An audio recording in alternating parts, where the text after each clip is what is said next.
Hello friends, मैं शशि एक बार फिर से आप सभी का स्वागत करती हूं आपके अपने चैनल शशि विद जी के क्लासेज में। फ्रेंड्स, आज हम लोग बात करेंगे नए सब्जेक्ट पर, नया टॉपिक। सब्जेक्ट रहेगा हमारा इसमें भूगोल यानी ज्योग्राफी। और इसमें टॉपिक क्या रहेगा? टॉपिक रहेगा ब्रह्मांड की उत्पत्ति। उससे पहले हम लोग जानेंगे जो हमारा सब्जेक्ट है भूगोल, ये क्या है, भूगोल को किस प्रकार परिभाषित किया गया है। क्या भूगोल वास्तव में हमारी पृथ्वी गोल थी, या जो भूगोल है इसको अंग्रेजी में क्या कहते हैं? ज्योग्राफी कहते हैं। ये कितने शब्दों के मेल से बना है, इसका निर्माण कितने वर्डों के मेल से हुआ है, इसमें किसका अध्ययन किया जाएगा। तो ये सब पॉइंट क्लियर करने के लिए बने रहिएगा हमारे साथ हमारी क्लास के एंड तक, ठीक है। तो आइए, जो इसमें हमारा शब्द दिया गया है भूगोल, इसको इंग्लिश में क्या कहते हैं? इंग्लिश में इसको कहते हैं जियोग्राफी। क्या कहते हैं? जियोग्राफी, ठीक है। अब ये जो जियोग्राफी शब्द है ये कितने शब्दों की मेल से बना है? तो ध्यान देना है सभी को। जो हमारा इसमें वर्ड है जियोग्राफी, ये दो शब्दों की मेल से बना है। कितने शब्दों के मेल से बना है? इसकी उत्पत्ति दो शब्दों के मेल से हुई है। वो वर्ड कौन कौन से हैं? एक है जोइड, एक है ग्राफो। कौन कौन से दो वर्ड हैं? जोइड, दूसरा है ग्राफो, ठीक है। अब हम इसमें जानेंगे जो दो वर्ड हैं, इसमें जोइड का अर्थ क्या है और जो ग्राफो है इसका अर्थ क्या है, ठीक है। तो ध्यान देना है। सबसे पहले जानेंगे किसको? जोइड को। जोइड का अर्थ क्या होता है? आकृति या भूआभ। देखिए, आकृति हो सकती है, आयताकार भी हो सकती है, वर्गाकार भी हो सकती है, वृत्त भी हो सकती है, त्रिभुजाकार भी हो सकती है। ये सब क्या है? आकृतियां हैं, ठीक है। इसी प्रकार एक इसमें आकृति है भूआभ, यानी पृथ्वी जैसी आकृति। क्या है? इसको बोलेंगे भू आभ, ठीक है। भूआभ, भूआभ का यानी आकृति, भूआभ का अर्थ होगा पृथ्वी जैसी आकृति, ठीक है। भूआभ या इसको बोलेंगे आकृति। अब कैसी आकृति? भू यानी पृथ्वी जैसी, ठीक है। पृथ्वी जैसी आकृति, पृथ्वी जैसी आकृति, ठीक है। अब देखिए, अब यहां पर एक पॉइंट बनता है, क्या हमारी जो पृथ्वी है वास्तव में गोल थी या गोल है? तो देखिए, जो हमारी पृथ्वी है इसका आकार किस प्रकार का है? इसका आकार थोड़े अंडेकार जैसा है। कैसा है? अंडेकार जैसा है, यानी कि उत्तरी ध्रुव में चपटा और दक्षिणी ध्रुव में भी कैसा है? चपटा। और जो बीच में ये कैसी है? उभरी हुई है। कैसी आकृति है बीच में इसकी? बीच में इसकी आकृति है उभरी हुई, ठीक है। देखिए, एक इधर बनाएंगे हम लोग, वृत्त बनाएंगे। ये रहा हमारा वृत्त। क्या हमारी पृथ्वी इस आकार की है या फिर इस आकार की है? तो हमारी पृथ्वी इस आकार की है, यानी अंडाकार, ठीक है। भूआभ की तरह। देखिए, इसकी जो सतह है निचली सतह, निचली सतह और ऊपरी सतह। ये कैसी हैं? ये चपटी हैं। कैसी हैं? चपटा है इनका हिस्सा। कैसी हैं? चपटी हैं। ठीक है। और इसका मध्य का हिस्सा कैसा है? उभरा हुआ है। उभरा हुआ। ये हम लोगों ने क्लियर कर लिया। ये हमारा क्या है? पृथ्वी का आकार है। अब इसमें जो वृत्त दिया गया है, ये देखिए इसमें क्या अंतर हो रहा है? कुछ डिफरेंस दिखाई पड़ रहा है? तो बिल्कुल ये देखिए, जो इसका मध्य का भाग है ये कैसा है? सीधा सीधा है या नहीं? ये कहीं उभरा हुआ दिखाई पड़ रहा है? ये उभरा हुआ नहीं दिखाई पड़ रहा है। और जो इसमें ये वाला, ये कैसा है? ये उभरा हुआ दिखाई पड़ रहा है। इसलिए ये क्या हो जाएगा? ये गलत होगा और ये पृथ्वी का आकार कैसा हो जाएगा? सही हो जाएगा। ठीक है। तो अब हम लोग जान गए हैं कि पृथ्वी गोल नहीं है। क्लियर हुआ पॉइंट? यहां पर मोस्टली प्रश्न बन जाता है कि पृथ्वी का आकार कैसा है। ज्यादातर बच्चे करके आते हैं गोलाकार, वो बोल के देते हैं भूगोल यानी पृथ्वी गोल, बट ऐसा है नहीं। पृथ्वी कैसी है? अंडाकार है। ठीक है। इतना क्लियर हुआ? यानी भूभाग आकृति दोनों ध्रुवों की ओर चपटी हुई और बीच में कैसी हो? उभरी हुई आकृति कैसी होगी? हमारी पृथ्वी जैसी होगी। ठीक है। क्लियर हुआ? चलिए, इसके बाद हम बात करेंगे इसमें ग्राफो। आपको ये जॉइंट क्लियर हुआ होगा? जॉइंट का अर्थ है भूभाग यानी आकृति। आपका आकृति, भू मतलब पृथ्वी की आकृति। ठीक है। अब ग्राफो, ग्राफो वर्ड का वर्गीकरण करते हैं या इसका अर्थ देखते हैं क्या होगा। जो इसमें वर्ड दिया गया ग्राफो, इसका अर्थ हो जाएगा अध्ययन करना। क्या होगा? अध्ययन करना। अध्ययन करना, ये इसका अर्थ हो जाएगा। ठीक है। अब देखिए, इन दोनों को जब मिलाकर पढ़ेंगे तो ये क्या बन जाएगा कि पृथ्वी जैसी आकृति का अध्ययन करना क्या कहलाता है? ज्योग्राफी यानी भूगोल कहलाता है। क्लियर हुआ? किसका? पृथ्वी जैसी आकृति का अध्ययन करना क्या कहलाता है? भूगोल कहलाता है। ठीक है। अब देखिए, अध्ययन करना है किसका? पृथ्वी जैसी आकृति का, लेकिन किन सतहों का करना है ये भी देखना आपको।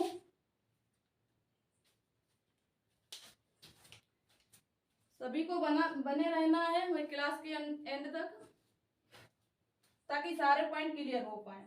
ठीक है।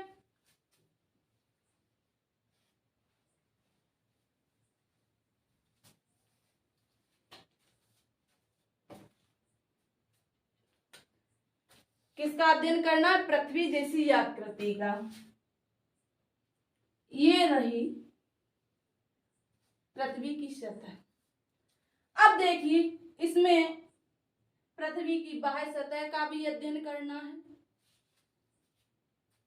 और मध्य सतह का भी अध्ययन करना है और आंतरिक सतह का भी अध्ययन करना है। किसमें? भूगोल में। किसमें करेंगे? भूगोल में। इसका ऊपरी भाग का अध्ययन, निचले भाग का अध्ययन और स्थल भाग का या पृथ्वी की सतह का अध्ययन। ठीक है। सतह का अध्ययन। ठीक है। अब देखिए, जो इसमें पृथ्वी की बाह्य सतह का अध्ययन किया जाता है इसको क्या कहते हैं? तो जो पृथ्वी की बाह्य सतह का अध्ययन किया जाता है या अध्ययन करते हैं, इसको कहते हैं जियोग्राफी। क्या कहते हैं? जियोग्राफी। जियोग्राफी, ठीक है। और जो पृथ्वी की निचली सतह या कहें आंतरिक भाग का अध्ययन करते हैं, अंतः भाग का अध्ययन करते हैं, निचले भाग का अध्ययन करते हैं, उसको कहते हैं जियोलॉजी। क्या कहते हैं इसको? जियोलॉजी, ठीक है। अब यहां पर अगर आपसे पूछ दिया जाए कि पृथ्वी के बाह्य सतह का अध्ययन करना क्या कहलाता है, तो कहलाता है जियोग्राफी, ठीक है। और निचली सतह का या आंतरिक भाग का अध्ययन करना क्या कहलाता है? तो आंतरिक भाग का अध्ययन करना जियोलॉजी कहलाता है। क्लियर हुआ? चलिए, तो ये तो थे जियोग्राफी वर्ड के अर्थ। तो यहां से सारे पॉइंट क्लियर हो गए। इसके बाद हम बात करेंगे इसकी परिभाषा की। ये तो हम लोगों ने पॉइंटों में क्लियर करें। अगर कोई इसकी परिभाषा पूछ देगा तो क्या हो जाएगी? तो क्या बनेगी? तो क्या हम ऐसे कहेंगे कि पृथ्वी जैसी आकृति का अध्ययन करना भूगोल कहलाता है? तो ये तो सही नहीं मानी जाएगी। तो इसकी परिभाषा को जानेंगे, ठीक है। आप लोग अच्छे से पढ़ते रहिएगा, ध्यान से सारे पॉइंटों को, एक एक पॉइंट को हम लोग क्लियर करते हुए चलेंगे, ठीक है। और नेक्स्ट पॉइंट बनाइएगा परिभाषा, भूगोल की परिभाषा। अब हम लोग डिफाइन करेंगे जियोग्राफी को, ठीक है। परिभाषा, अब इसकी परिभाषा क्या बनेगी, इस पे ध्यान देना है सभी को। इसकी परिभाषा बनेगी कि भूगोल वह विज्ञान का सम्मति विषय है। क्या है? कि भूगोल वह विज्ञान का, ध्यान देना यहाँ पर, कि भूगोल वह विज्ञान का सम्मति विषय है जिसमें मानव तथा उसके पर्यावरण के मध्य अंतर संबंध प्रकट होता है, भूगोल कहलाता है। एक बार फिर से सुनना ध्यान से कि भूगोल वह विज्ञान सम्मति का विषय है। किसका? विज्ञान सम्मति का। इसमें सिर्फ भूगोल नहीं, इसमें विज्ञान भी आ रहा है, ध्यान देना यहाँ पर, ठीक है। कि भूगोल वह विज्ञान सम्मति का विषय है जिसमें मानव तथा उसके पर्यावरण के मध्य अंतर संबंध प्रकट होता है, या अंतर मध्य संबंध प्रकट करना क्या कहलाता है?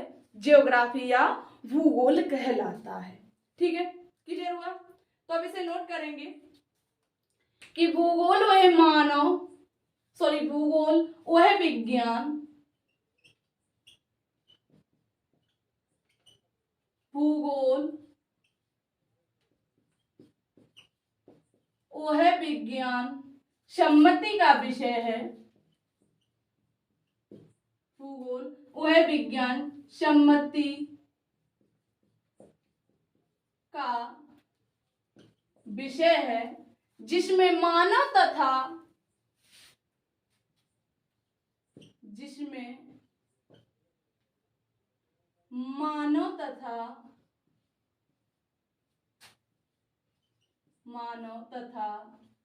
उसके पर्यावरण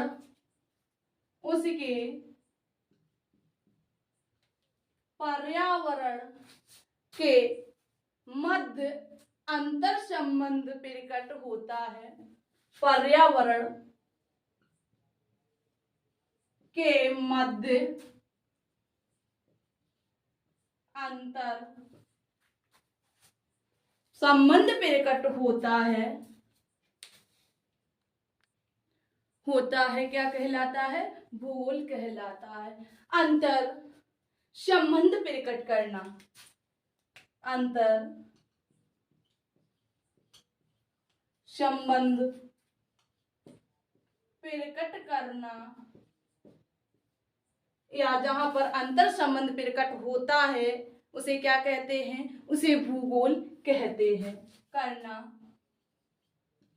भूगोल कहलाता है। क्या कहलाता है? भूगोल कहलाता है। अब क्लियर हुआ? अब इसमें देखिए जो विज्ञान वर्ड दिया गया है, इसमें ये ना रसायन वाली होगी ना भौतिकी विज्ञान होगी। इसे हम लोग अलग प्रकार से डिफाइन करेंगे कि विज्ञान को परमाणु द्वारा सिद्ध हो उसे क्या कहते हैं? विज्ञान कहते हैं। कि जो भी परमाणु द्वारा सिद्ध हो, किसके द्वारा? ऐसी वस्तु जो परमाणुओं के द्वारा सिद्ध की जाए उसे विज्ञान कहते हैं। देखिए हर वस्तु में, हर चीज में क्या होता है? परमाणु होता है। ठीक है, तो इतना क्लियर हो गया आप लोगों को भूगोल यानी ज्योग्राफी के अर्थ, भूगोल की परिभाषा। इसके बाद हमने आपको बताया था कि जो हम पृथ्वी की आकृति के बारे में पढ़ेंगे या पृथ्वी के बारे में पढ़ेंगे तो उसमें हम सबसे पहले बात करेंगे पृथ्वी की सतह। क्या? पृथ्वी की सतह, इसका सबसे पहले हम लोग वर्णन करेंगे। इसमें भी पृथ्वी की सतह में भी पार्ट बनते हैं। इसमें पहला पार्ट रहेगा स्थलीय स्वरूप की विशेषताएं, जिसमें पर्वत, पहाड़, अन्य चीजें आ जाती हैं। ठीक है, पृथ्वी की सतह, तो इसमें सबसे पहले किसकी विशेषता बतानी है? स्थलीय स्वरूप की विशेषता। स्थलीय स्वरूप की विशेषता। ठीक है, किसको हम सबसे पहले पढ़ेंगे? सबसे पहले पढ़ेंगे स्थलीय स्वरूप की विशेषता। तो इसे किस नाम से जानते हैं? तो इसको जानेंगे हम लोग, इसको कहते हैं भू आकृति विज्ञान। क्या कहते हैं?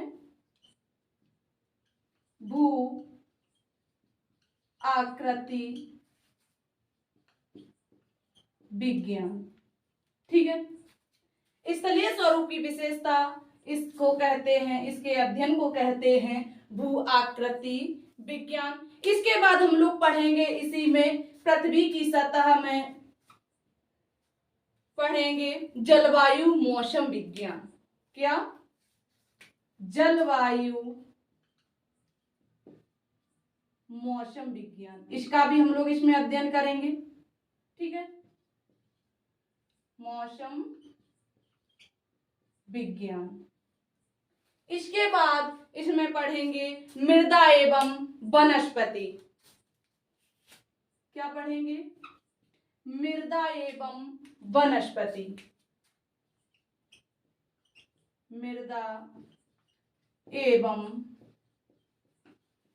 वनस्पति, इसको कहते हैं जैव भूगोल या जैव विज्ञान। ठीक है, जैव विविधता या भूगोल कर लीजिएगा। ठीक है, जैव भूगोल। क्लियर हुआ? इसमें पढ़ेंगे किसमें? पृथ्वी की सतह के अंतर्गत इन सभी का अध्ययन किया जाएगा, जिसमें जलवायु भी आ जाएगी, मृदा भी आ जाएगी, भू आकृति भी आ जाएगी। किस जगह किस प्रकार पृथ्वी की आकृति है, किस प्रकार इसकी आकृति हुई है, किस प्रकार इसका निर्माण हुआ है, कहां से इसकी उत्पत्ति हुई है। ठीक है, ये सारे पॉइंट हम लोग क्लियर करेंगे पृथ्वी की सतह से। इसके बाद यहाँ पर जो महत्वपूर्ण बिंदु बनता है, अगर आपसे कोई कह दे कि जो हमारा भूगोल है इसको कितने भागों में बांटा गया है या इसका अध्ययन कितने भागों में करते आए हैं और आगे करते रहेंगे, तो जो ध्यान देना है, जो हमारा भूगोल है इसको हम लोग दो भागों में पढ़ते आए हैं या अध्ययन करते आए हैं। कितने भागों में? दो भागों में इसका अध्ययन करते आए हैं। तो कहेंगे जो हमारा भूगोल है इसको दो भागों में बांटा गया है। ठीक है, इतना क्लियर हुआ आपको?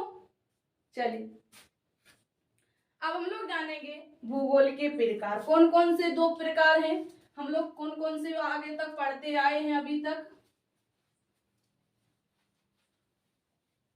तब तक आप लोग बताइएगा।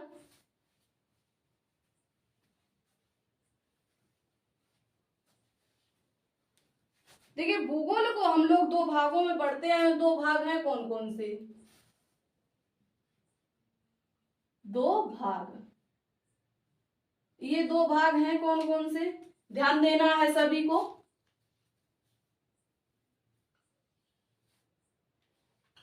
तो पहला तो हो जाएगा भौतिक भूगोल। पहला कौन सा होगा? भौतिक भूगोल। और दूसरा हो जाएगा मानव भूगोल। क्या? पहला होगा भौतिक भूगोल, भौतिक भूगोल, और दूसरा मानव भूगोल, मानव भूगोल। भौतिक भूगोल को इंग्लिश में क्या कहते हैं? तो इसको कहते हैं फिजिकल जियोग्राफी। क्या कहते हैं? Physical geography.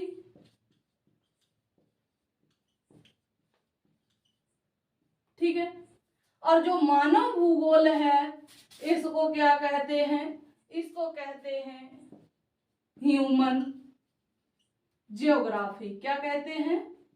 Human geography. ठीक है,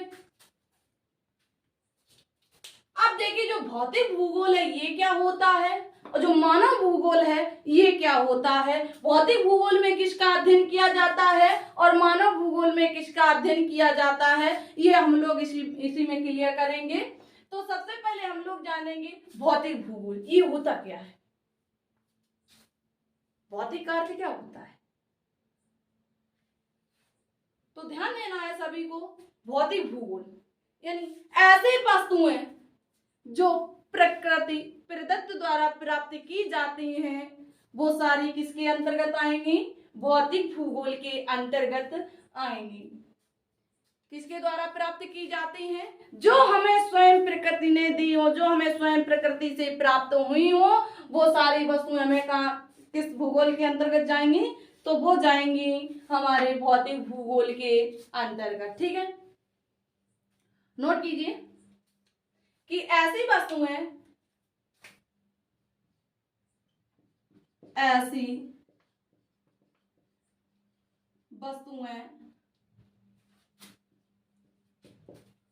जो प्रकृति प्रदत्त से प्राप्त हुई हूं। ठीक है, जैसे अब देखिए हम लोगों को कौन कौन सी वस्तुएं प्रकृति रूप में प्राप्त हुई हैं, जो हमें प्रकृति द्वारा प्राप्त हुई हैं, प्रकृति ने मुझको दी हैं। जैसे महाद्वीप। क्या क्या महाद्वीप महाद्वीप का किसी ने निर्माण किया है? या ब्रह्मांड, या सूर्य, पृथ्वी, इसका किसी ने निर्माण किया है? जैसे पर्वत, वृक्ष, जल, वायु, ये सब किसके उदाहरण हैं? ये सब भौतिक भूगोल के उदाहरण हैं, यानी कि ये सब हमको किससे प्राप्त हुई हैं? प्रकृति द्वारा प्राप्त हुई हैं। ठीक है, इसका निर्माण, इन सभी वस्तुओं का निर्माण किसी व्यक्ति के द्वारा नहीं किया गया है, ये स्वयं ही हम लोगों को प्राप्त हुई है। क्लियर है इतना? और मानव भूगोल में क्या होता है? मानव भूगोल में जो मानव द्वारा निर्मित की गई वस्तुएं मानव भूगोल के अंतर्गत जाती हैं। किसके अंतर्गत जाती हैं? मानव भूगोल के अंतर्गत जाती हैं। लिखिएगा, ऐसी वस्तुएं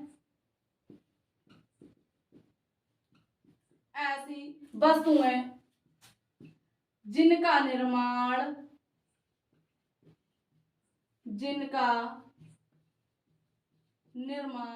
स्वयं मनुष्य के द्वारा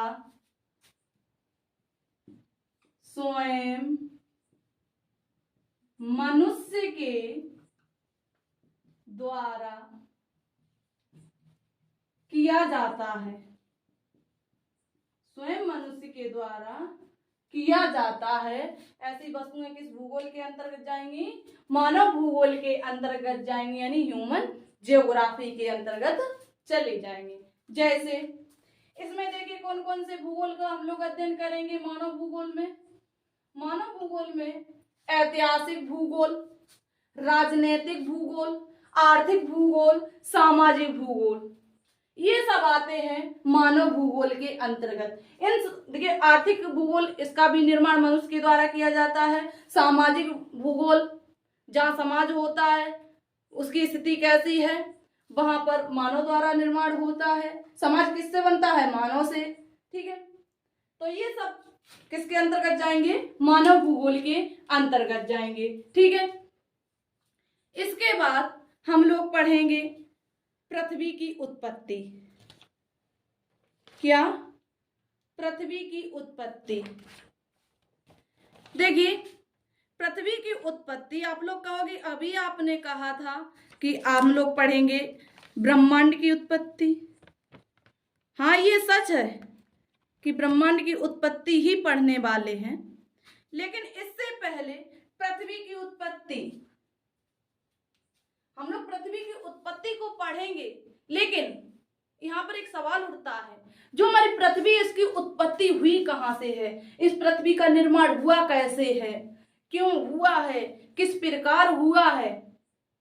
इसके बाद, पृथ्वी के बाद हम लोग जानेंगे सौर मंडल को। सौर मंडल का निर्माण किस प्रकार हुआ है? उसका निर्माण किसके द्वारा हुआ? क्यों हुआ? किन गैसों के कारण हुआ? उसके बाद पढ़ेंगे आकाश गंगा। आकाश गंगा के बाद हम लोग पढ़ेंगे ब्रह्मांड की उत्पत्ति। तो इन सभी पॉइंटों के बाद पृथ्वी की उत्पत्ति, सौर मंडल, आकाश गंगा, इन सबसे पहले हम लोग जानेंगे ब्रह्मांड। इन सब की उत्पत्ति कहाँ से हुई है? ब्रह्मांड से हुई है। देखिए, हमारे ब्रह्मांड में बहुत सारी आकाश गंगाएं हैं, बहुत सारे सूर्य हैं, बहुत सारे चंद्रमा हैं, बहुत सारे पृथ्वी हैं। ठीक है, तो हम लोग सबसे पहले अध्ययन करेंगे ब्रह्मांड की उत्पत्ति। ठीक है, उम्मीद है इतना आपको अच्छे से क्लियर हो गया होगा सारे पॉइंट। अगर आपको सारे पॉइंट क्लियर हो गए, अच्छे से समझ में आता है, तो एक बार सभी लोग क्लास को शेयर करें, ताकि इसमें और लोग भी जुड़ सकें। शेयर के साथ साथ लाइक भी करें। ठीक है, तो नेक्स्ट पॉइंट पढ़ेंगे हम लोग ब्रह्मांड की उत्पत्ति। इसकी उत्पत्ति किस प्रकार हुई है? टाइम काफी हो गया है, इसको हम लोग करेंगे नेक्स्ट क्लास में। आज की क्लास यहीं तक रखती हूँ। तो एक बार सभी लोग, जिस किसी ने हमारी क्लास को शेयर नहीं किया है, एक बार सभी लोग प्लीज शेयर करें। और आपको क्लास कैसी लगी कमेंट बॉक्स में कमेंट करके अवश्य बताएं। अगर आपको कोई भी पॉइंट क्लियर नहीं होता है तो कमेंट कीजिएगा, आपको वो पॉइंट भी क्लियर कराया जाएगा। ठीक है। और जो साथी इस क्लास में नए जुड़े हैं, हमारे चैनल पर पहली बार आए हैं, तो वो हमारे चैनल को सब्सक्राइब कर लें ऐसी वीडियो पाने के लिए। ठीक है। फिर हम लोग मिलेंगे नेक्स्ट क्लास में इसी टॉपिक के साथ। धन्यवाद।